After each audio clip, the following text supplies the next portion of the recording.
Welcome everyone. Thanks for joining us. A very, very important topic. It sure is.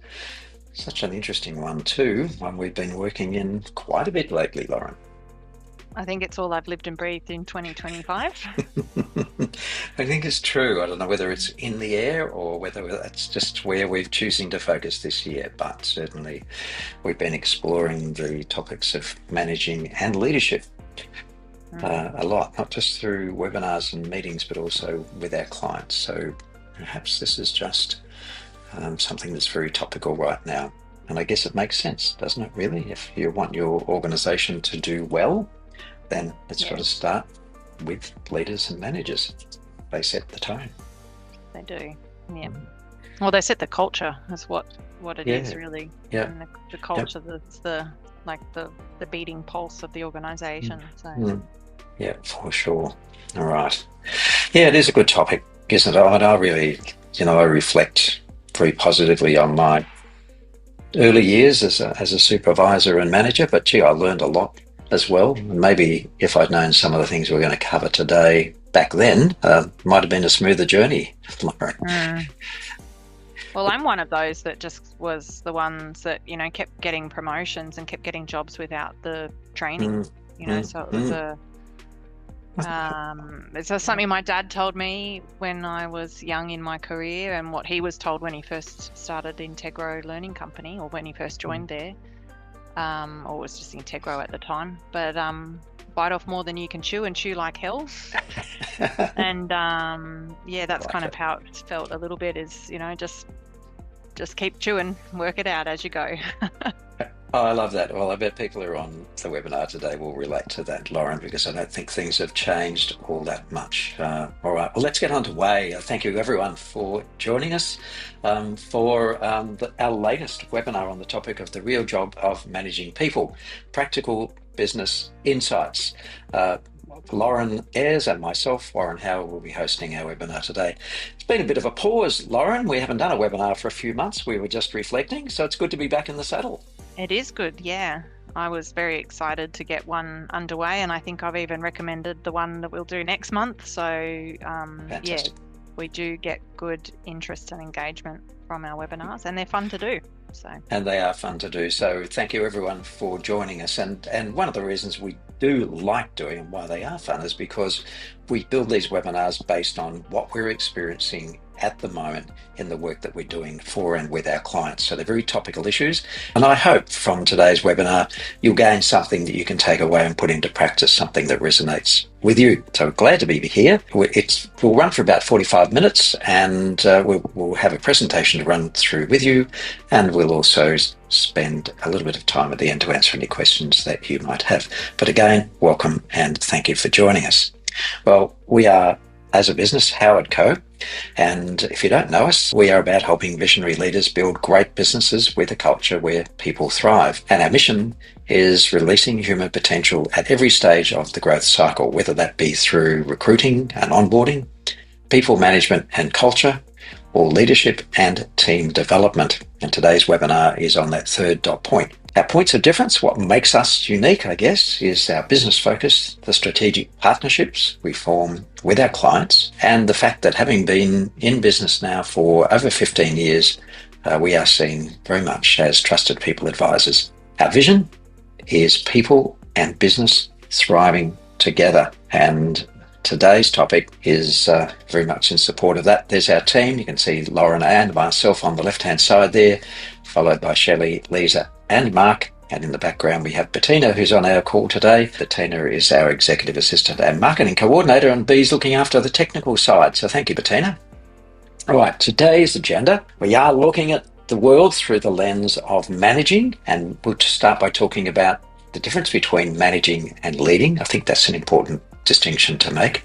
And also the challenges and reality of being a new manager. If that's you, we're going to talk about that, or if that's been you, it's also good to reflect on what some of those challenges are, and looking at the typical challenges that we face as managers, if not every day, regularly. But also, we want to introduce a practical framework for you to use that will help perhaps guide your management journey going forward, and how you take that forward into your next steps. And we'll cover some question and answers at the end.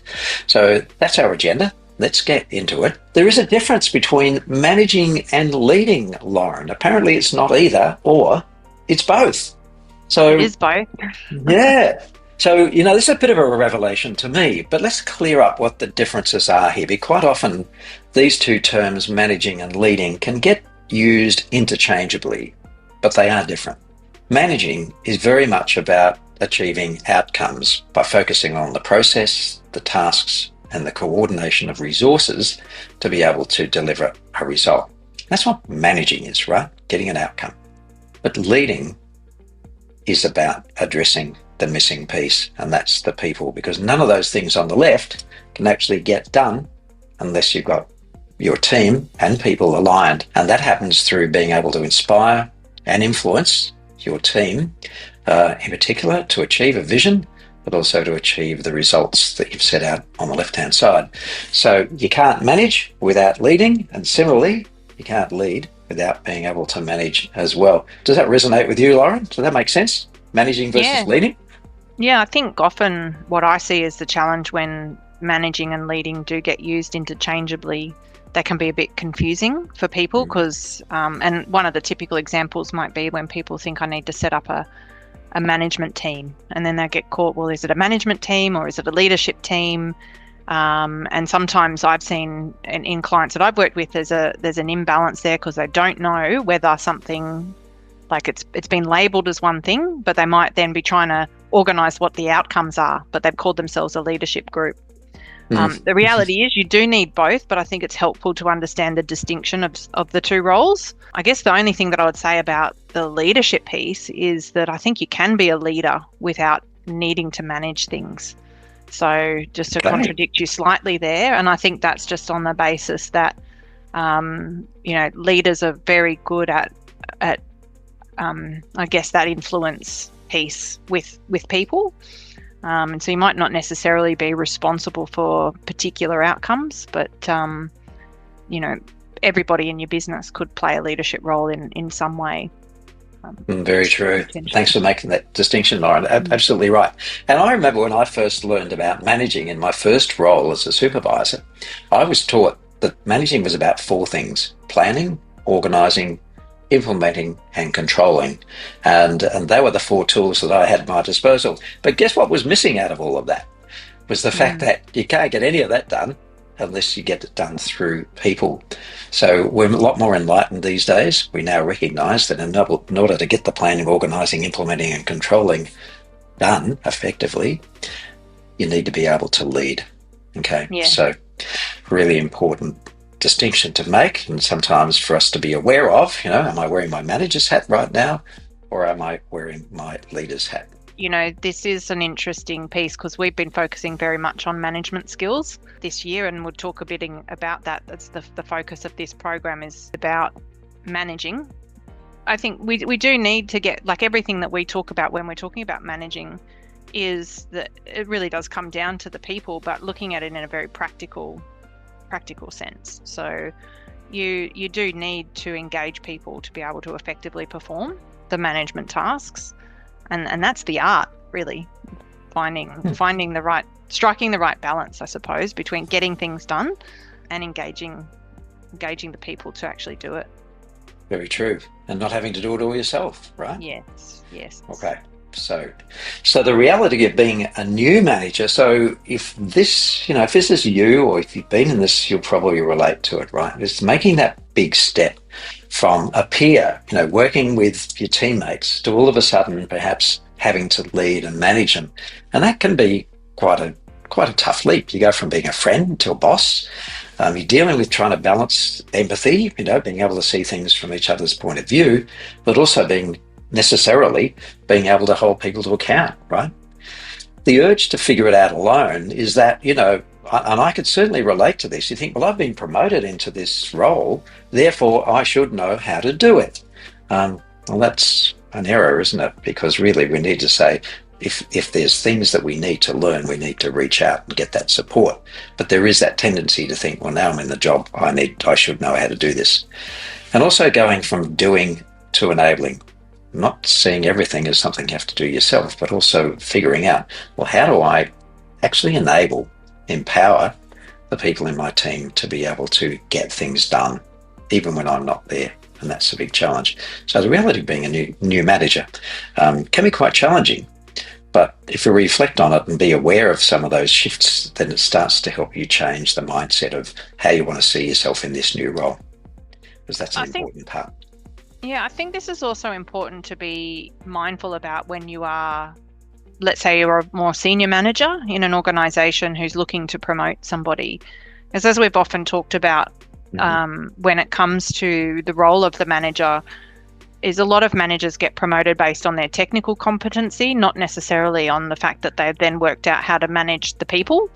And some of these things, whether it's because I've experienced like at least 3 of the 4 of these points that you've got here from when I've stepped in or been promoted in a role. The biggest one I had was being a friend to being a boss. I've had that quite like a significant shift in one of my roles with that.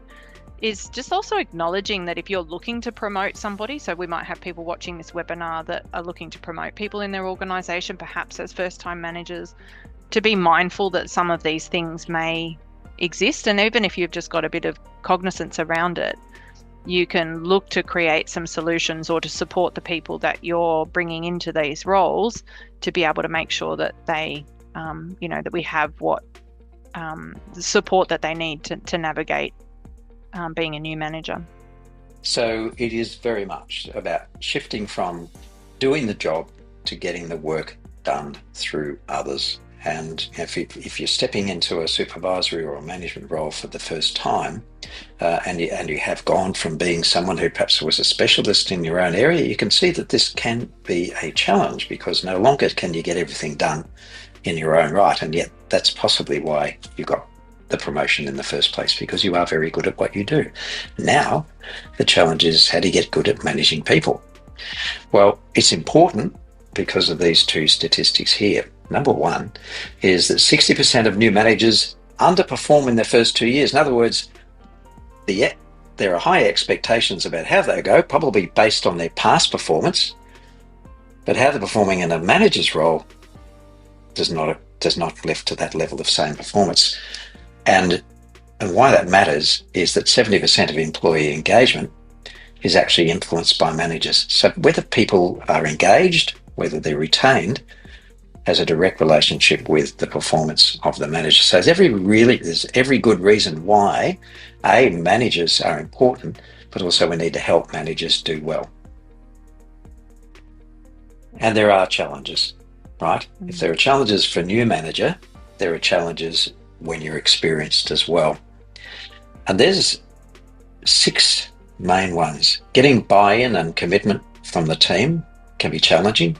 Dealing with diverse personalities and communication styles can be challenging. Balancing accountability with empathy, driving results while keeping morale high.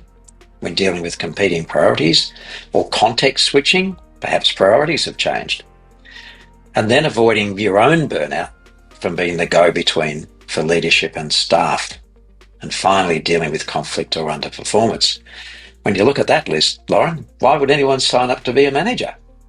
Yeah, well, it's such a good question. I'm chuckling a little bit because I had one management role that was real tricky. And when I left, I said, I'm never managing people again. Because it's a lot to take on, isn't it? So. It is a lot to take on. And I guess these are the things that maybe they don't tell you, right? When they're talking about, you're now going to be a manager. But it's not all bad news, because it's just like any skill or learning anything new, it is about being aware, then starting to develop your own skill set and your own way of going about things. And once you're able to master each of these areas, then of course you start to anticipate them and become better at them. But you wouldn't be alone if you didn't feel like that fellow in the picture there, a little overwhelmed in the beginning. Okay. But they're all natural consequences of having to lead a team of people. So which of these challenges feels more real for you right now? Just have a look at that list and see if you can identify anything on there that maybe you're experiencing or can see coming up in your team. It's a very interesting list, isn't it? I can reflect on like one that, just from my last job that I had where I was actually directly managing people, because I'm not doing that right at the moment, but the top two there, getting buy-in and commitment. Well, knowing who I am, I always like to action and get stuff done really fast. A number of times I had advice, don't leave your team behind. You'll end up 3 miles down the road and you'll be all on your own. And it's such an important thing to remember, to bring people along on the journey, and that sometimes slowing down, you have to slow down to speed up. Such a good point, Lauren. So we're all going to experience something along these lines at some point, and it's helpful to know that we can actually deal with it when it comes along. So I want to explain to you now a practical framework for managing a team, managing the people that you work with. And this framework is something that we've been using in a program that we're running called the Practical Manager.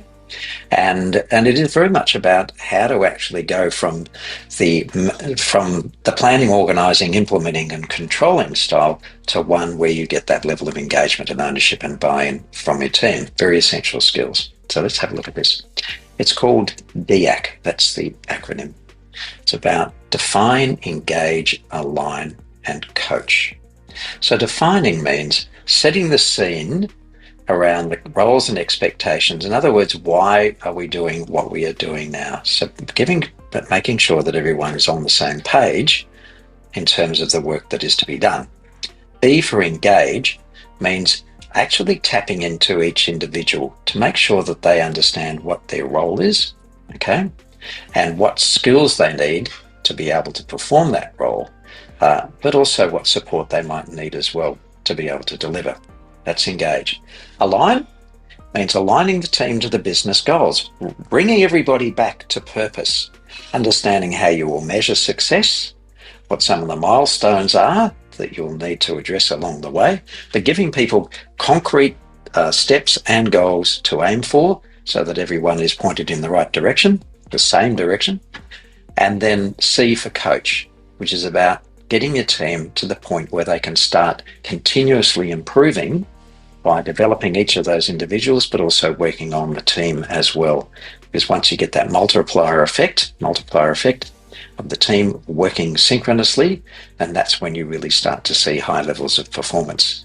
So a way of going from just planning, organising, implementing and controlling to actually getting the best out of your team is to use this framework we call DEAC.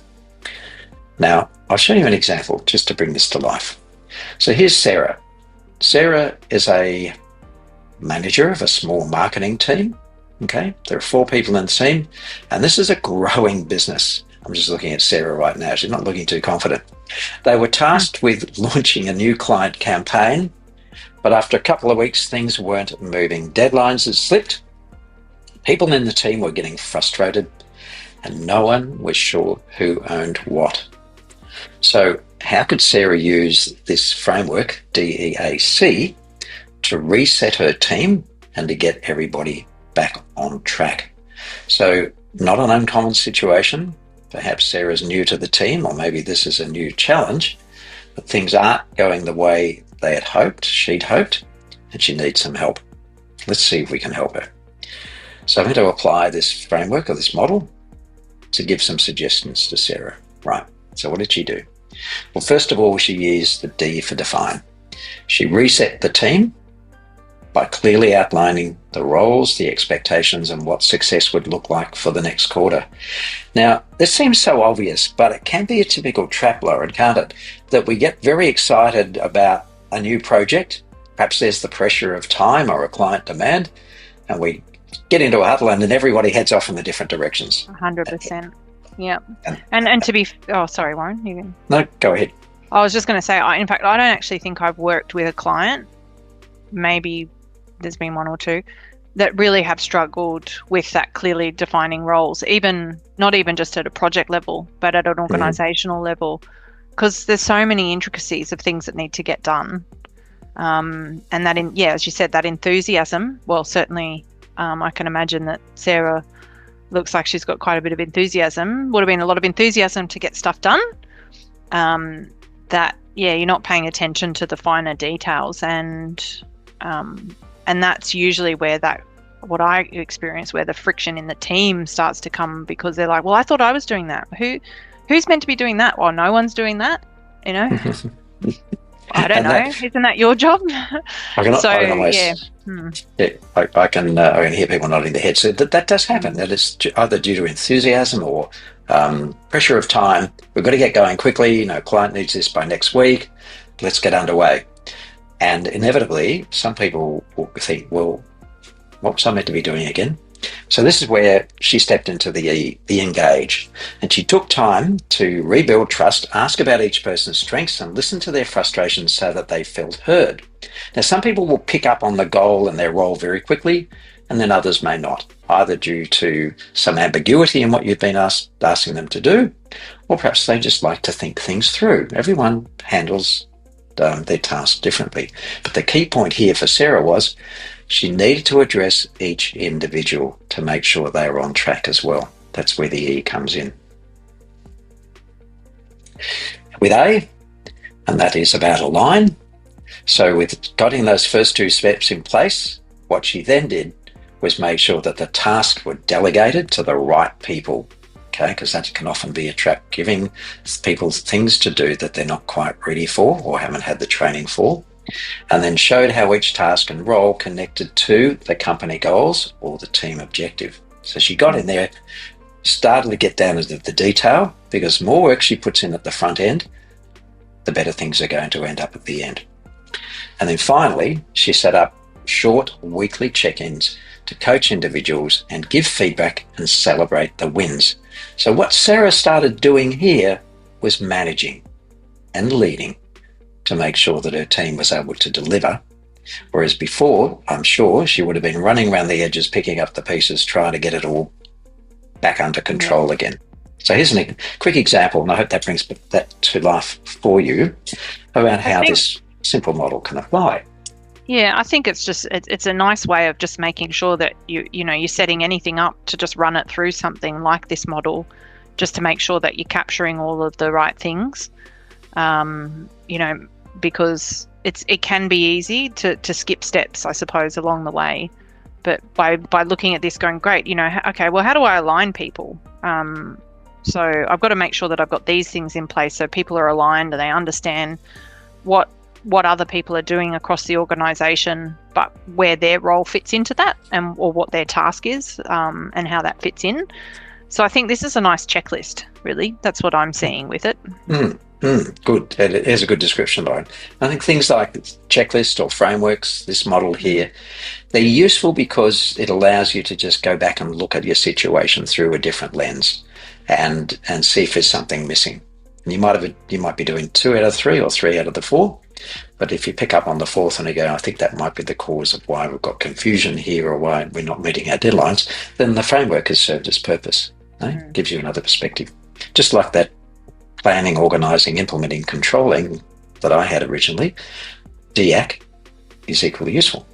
All right, so you've got your team, you've got organised, everyone's doing things, and you're getting into a certain flow, right? So while we've been talking about you as a manager and leading your people, we need to explore what happens when your team gets stuck, when you somehow lose that flow or you lose that dynamic. And it happens, right? Things are going smoothly, then all of a sudden things are not. I just want to share with you another model. Now, some may be familiar with this. It's called Tuckman's Stages of Team Development. And what it demonstrates is the cycles teams typically go through as they evolve. And there are 4 stages: forming, storming, norming, and performing. You may have heard of these. Forming is where everyone is initially getting together and getting clarity around what they need to do. What's the purpose of this team? What are our goals? Storming is what happens when everyone dives in, a bit like that scenario with Sarah there. Everyone gets busy being busy, but all of a sudden realises that we're not being efficient or effective, and there's gaps and people are standing on each other's toes. There's all sorts of stuff going on. And we end up in this dip down here, which sometimes is known as the valley of despair. Things are not quite going the way you want them to. But we come out of that into a phase that's called norming, where we get back and we start talking about, well, how should each person be working? What are our roles? Let's get clarity around that. And eventually we move into that performing stage where all of a sudden everything's working in sync again. Now, the good news is that's all achievable. The bad news is if you're leading a team, you're likely to go through those cycles a number of times. And why is that? Well, change. Change is the answer, right? You'll Things find yourself change. slipping back or something like that when you might find we think we're in the norming phase, and then next minute there could just be something that happens. I mean, we've all experienced challenges like with the economy, for example, and sometimes those shifts and changes in a business can drop us back into a bit of chaos, into that storming phase. I know I've experienced that a number of times. It is, and it's like a roller coaster, isn't it? Sometimes. But I do recall I was leading a project, in fact, to implement new systems across the state I was working in, which was in Victoria. And we were ready to go live. I think we were really hit our straps. We were sitting right up the top of the curve there and performing. The team that I was leading were managing the change. And at the 11th hour, and I literally mean that, we were to go live at midday on this particular day. At the 11th hour, 11 o'clock, the people at Mission Control, so to speak, said, we have to postpone, right? There's been a glitch in the system. We can't roll this out across the state, the nation. We have to postpone. And the enthusiasm and the motivation of the team slipped right back into that valley of despair because we'd worked hard over a couple of weeks to get ourselves ready. And all of a sudden we realized that we weren't going to be able to deliver. So it happens. And you have, as a manager, you have a role to play. So what does it look like? Well, guess what? We can bring that DIAC model back into play here because you can use each one of these steps. So in the forming stage, it's all about defining what's our purpose. The engagement is when we get down into that valley of despair. We need to tackle this one person at a time.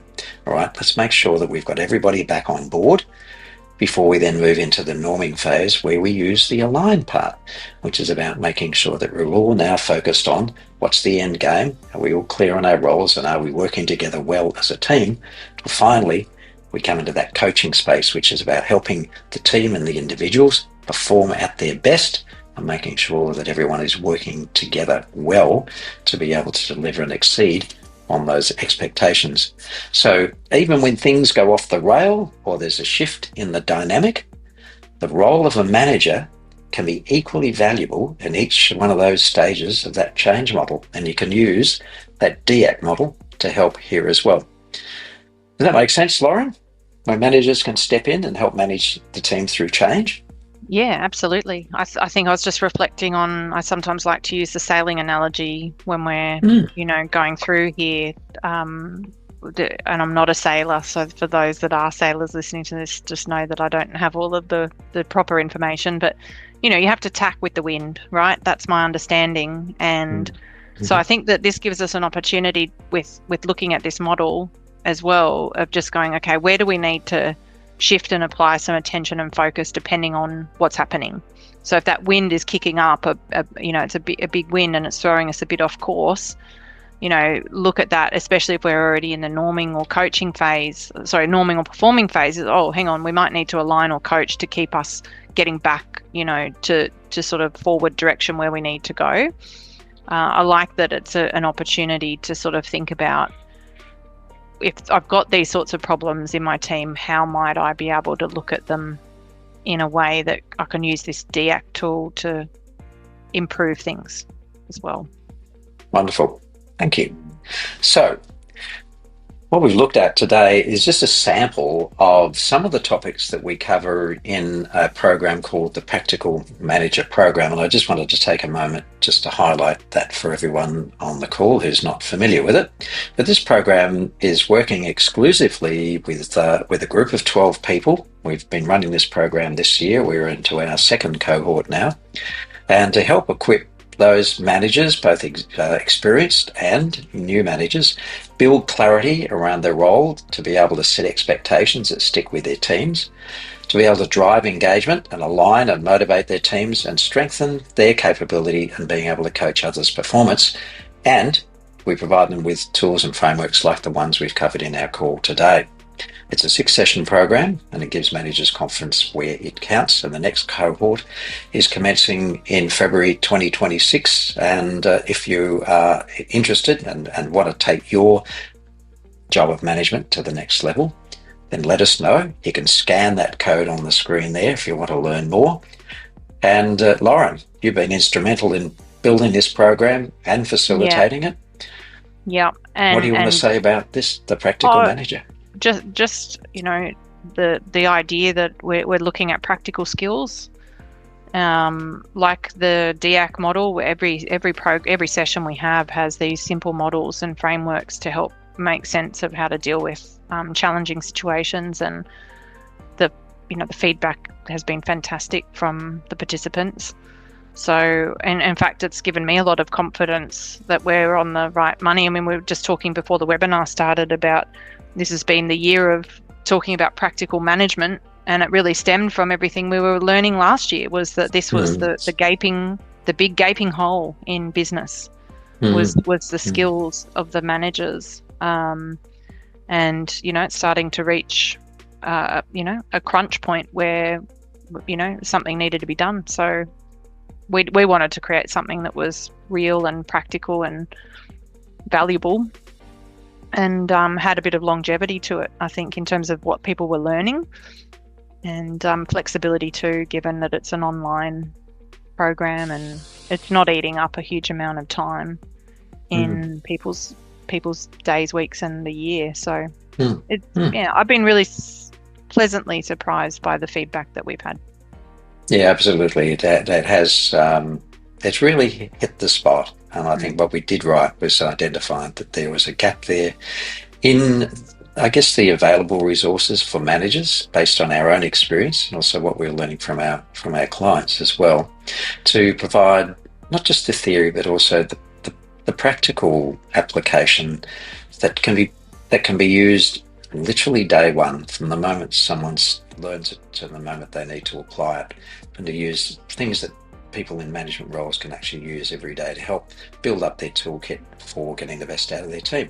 So that's the Practical Manager program. Let us know if you'd like to know more about it. We're now going to go to Q&A. So we want to keep the conversation going. It's about leading, it's about managing, it's about the challenges that you face. And maybe there's something on today's webinar that's prompted a question in your mind. If there are any questions, now's the chance to pop them into chat, and we'll do our best to answer them. So if you've got a thought or a question or something you'd like to share about your own experience as a manager or a leader, let's hear from you. Use the chat button, and we'll give you a couple of moments to do that, and we'll answer anything that comes up. Yeah, well, whilst we're waiting, Warren, I've got one that I know comes up from a number of people that I speak to, and we did a workshop with a group. You'll know who I'm talking about, which is just with regards to the idea of, I guess, motivation, and saying, like how some team members are really self-driven and turn up, whereas others need constant chasing or constant kind of prodding to do their work. And just sort of how do you motivate people that are in that sort of situation where,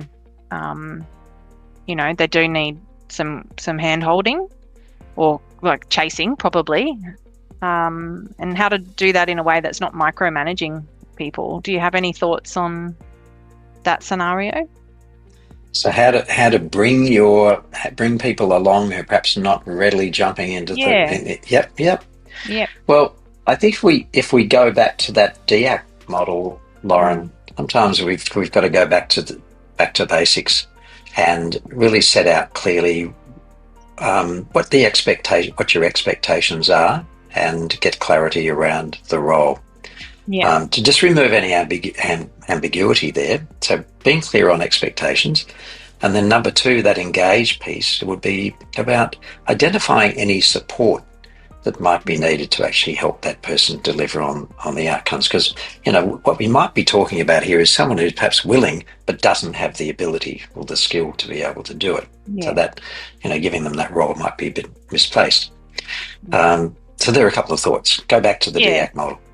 Yeah, I think also too, if as you're doing that, really what the engage piece offers is that opportunity to understand why somebody doesn't really want to, if they're constantly needing to be chased to do something, like trying to get to the bottom of that. Because I think that, I know certainly from my own experience, it can be very quick to be assuming why someone's not doing it, rather than actually just asking them, having a conversation to try to get to the bottom of their reluctance to perhaps perform in a task. So, but anyway, I have got one question that's come through here, and this is someone who said, as a manager in a small business, I'm still doing hands-on, like a lot of hands-on work, but also then trying to manage people at the same time.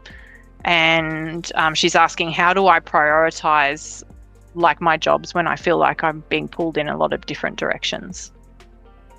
I relate to this one. I think anyone who runs a business or leads a team will relate to that. And it's so easy too, because particularly if you look at the evolution of teams or businesses, they usually start with one multitasking, one person doing most things, or spreading the jobs over a number of people. So as you grow, of course, you've got to let go of some things. And that involves taking some risk. So there, from my point of view, there's a little bit of deciding what you can delegate, but also questioning yourself about, what risk am I prepared to take here to let someone have a go and learn?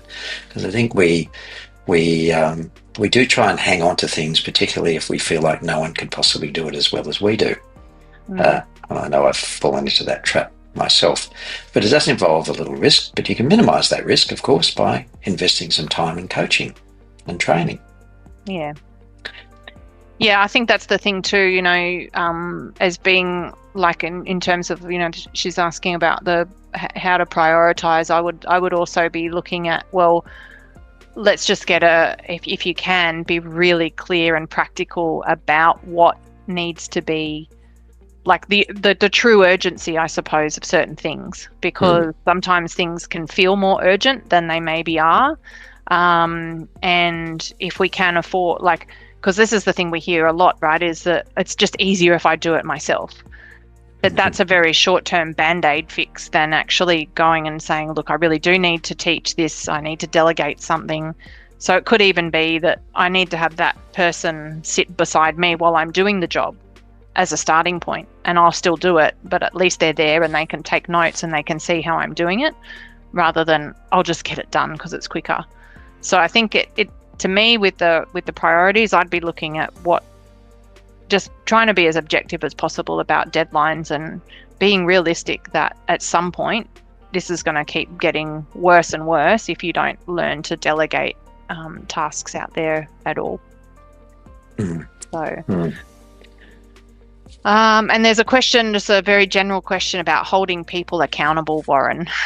How do we hold people accountable? Well, this is a really, really great one. And it was funny that came up because it's just what I was thinking about then. There is the topic of accountability. Well, first of all, what a challenge is that term and expression, holding people accountable or making them accountable. It's like you're trying to hold people against their will.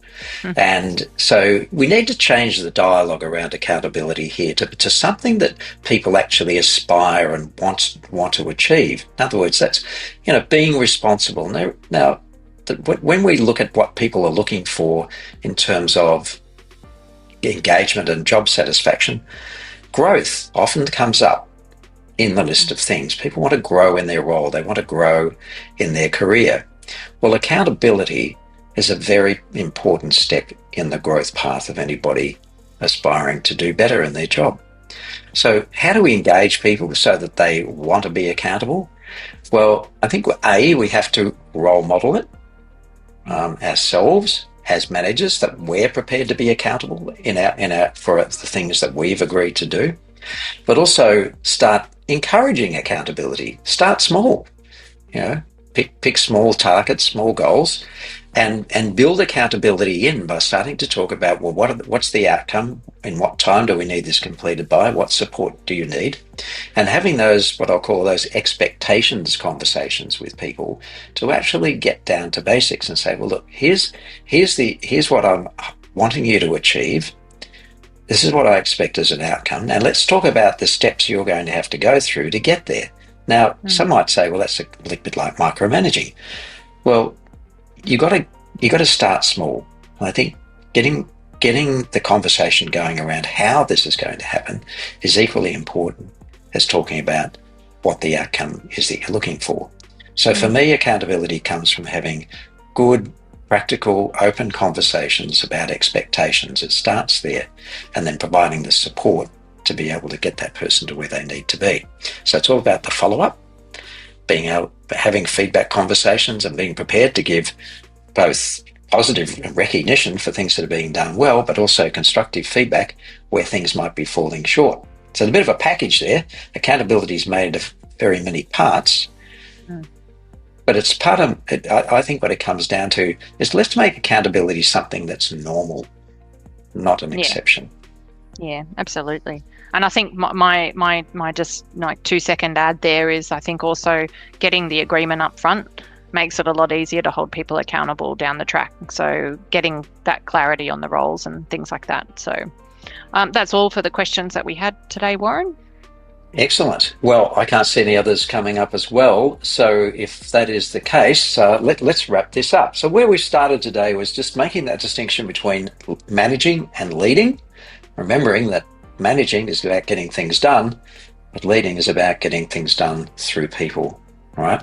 And we talked about a framework, DEAC, define, engage, align, and coach, as a useful lens or a tool or a roadmap to follow when you're wanting to build the performance of your team, especially when we saw through Tuckman's model, when things can go a little bit off the rails, when change comes along and disrupts the dynamic and the flow. You can address that as a manager by applying that DEAC model as well. So a couple of useful frameworks. Hopefully this has helped you in your journey as a manager. If you'd like to talk to us further about how we can support you in your manager and your leader role, let us know. You can follow us on LinkedIn there. And if you're interested in perhaps going deeper and adding these toolkits to your own skill set, then consider the Practical Manager program, the next round, which is starting in February next year. So there's a quick wrap up of the session from today. Lauren, anything else you'd like to add? Nothing from me. Okay, then we will go to the last slide, which says thank you.